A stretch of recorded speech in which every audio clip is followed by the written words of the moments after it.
Today we will be reviewing some of the finer work of the one and only Simone Fontecchio, who is obviously the Italian-born sensation who was at one point regarded as the finest of the finest crop of small forwards outside of the NBA. Before we get into this one, make sure to like the video, subscribe, and turn on post notifications if you haven't already to get more Utah Jazz content. With that being said, let's go ahead and get into the video. Going into his second season with the Utah Jazz, things were looking a little bit iffy, but at full health, he started to produce finally. That being said, overall this season, we're seeing him put up some quite entertaining numbers, to the point so much so that he started in half of the Utah Jazz games that he's actually been a part of. With that in mind, he started in 16 out of the 32 matches that he's been a part of, and he has averaged 21.4 minutes per game. And in that time, he's put up 9.1 points, 3 rebounds, 1.1 assists, 0.6 steals, 0.4 blocks, and a single turnover per game. Putting this together on 46.2% shooting from the field and 39.9% shooting from beyond the arc, along with 78.1% from the free throw line. This most recently comes off the back of a performance against the Dallas Mavericks in which he was the team's leading scorer and the man who really put them in position to go ahead and handedly deal with the Mavericks and Luka Doncic.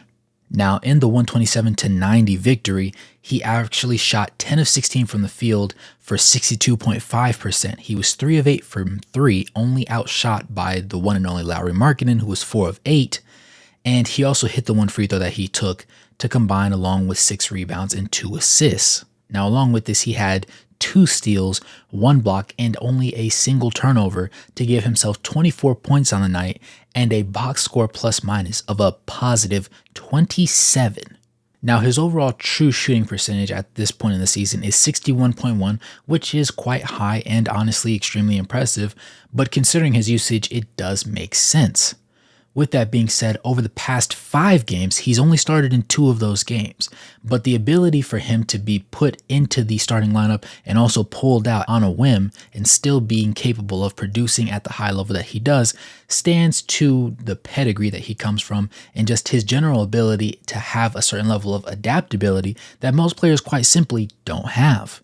Now, across the last 5 games, he's averaged 23.4 minutes, 11 points per game, 3.8 rebounds, 0.8 assists, 1.2 steals, 0.4 blocks, and 1.2 turnovers, shooting 56.8% from the field and 40.9% from the three-point line. Now, understanding that the biggest numbers from his season so far are the 9.1 points per game, the 3 rebounds, and the 1.1 assists.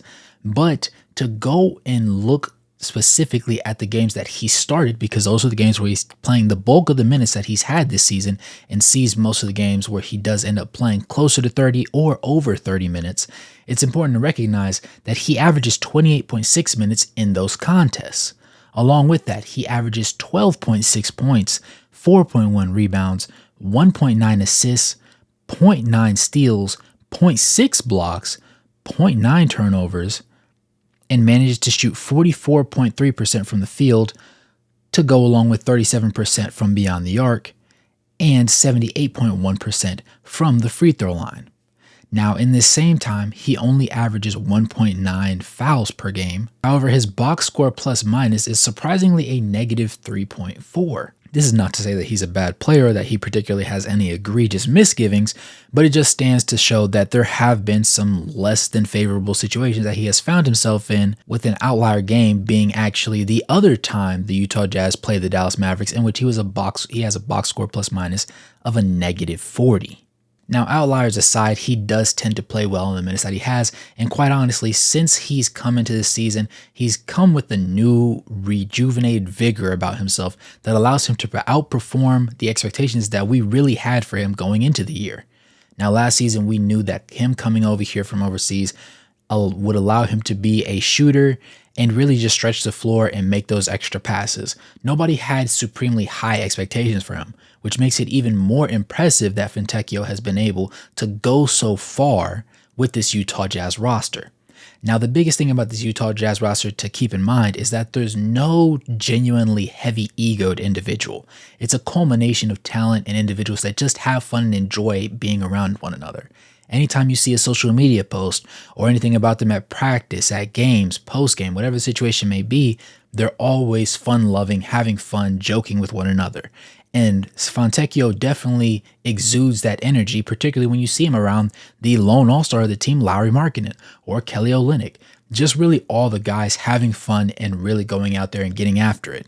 And over the past 11 games, it's really showing as they are 8-3 in those contests.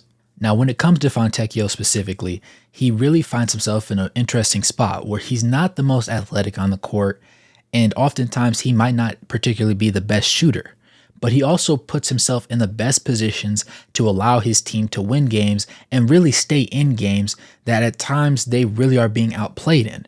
For example, he finds himself in a lot of situations where his three-point shot and his ability to make the extra pass can lead to him having a game where he has 4 or 5 assists at random, because most likely you're expecting him to have the 1 to 2 range, as he does average almost exactly 1 assist on the year per game.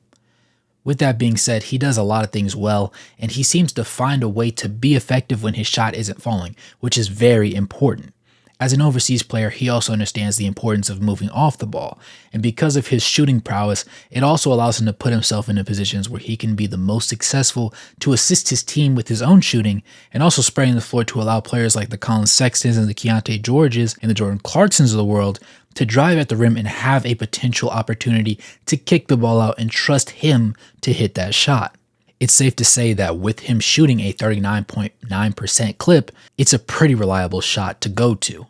Simone Fontecchio is one of the more interesting players in the league, not only because he is Italian, but more so because of what he embodies. His ability to move off the ball, his ability to pass the ball effectively when necessary, his ability to rebound at a very high rate, really at random when it's really needed, and his ability to be a surprising positive on the defensive side of the ball all needs to be taken into account alongside his shooting. While most people will come to recognize him as an elite shooter in this league, it is important to also understand that he really is the epitome of a 3-and-D player that has so much more to his game because he chooses to add it. There's so many players in the league that lack the IQ necessary to make certain plays, to make the extra pass, or to get on the glass and attack the boards when they realize their team really needs it, and they just consciously don't have the intelligence or the savvy to make that sort of play happen. But for Fontecchio, it's very different because he goes out of his way to make those extra plays, especially when he's having a poor shooting night.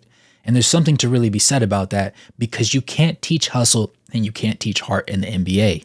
And players either have it or they don't. And when you're a team like the Utah Jazz that doesn't have a genuine number one option for a championship run, it's imperative that you have a culmination of guys that are willing to go the extra mile, put in the extra work, and make the extra plays happen.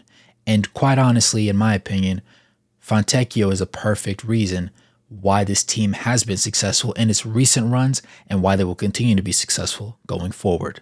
Thanks for tuning in this video. As always, it's been your boy Wraith Hoops. Let me know what you think about Fontecchio's recent play and how he fits in the NBA going forward in the comments below. Make sure to like the video, subscribe, turn on post notifications, and become a member to get the videos faster than anybody else. Shout out to Sachin for editing this video. As always, good morning, good evening, good night, no matter where you're on the globe watching. Thanks for tuning in this video, and I'll catch you guys in the next one. Peace.